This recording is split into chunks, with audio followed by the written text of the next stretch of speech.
Merriam-Webster Dictionary defines a chord as 3 or more musical tones sounded simultaneously, which is quite impressive. Actually, for now, better think of chords as those things that serve you to carry a tune with your guitar. I already feel better. Don't you?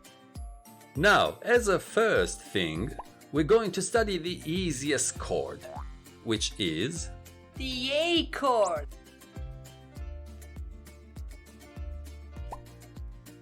Starting from the bottom,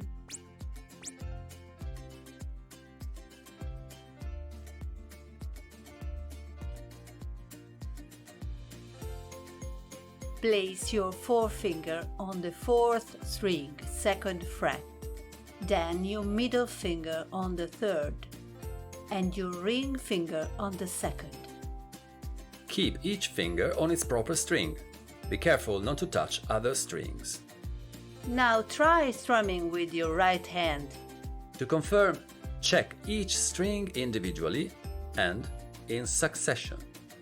That's it. Have fun!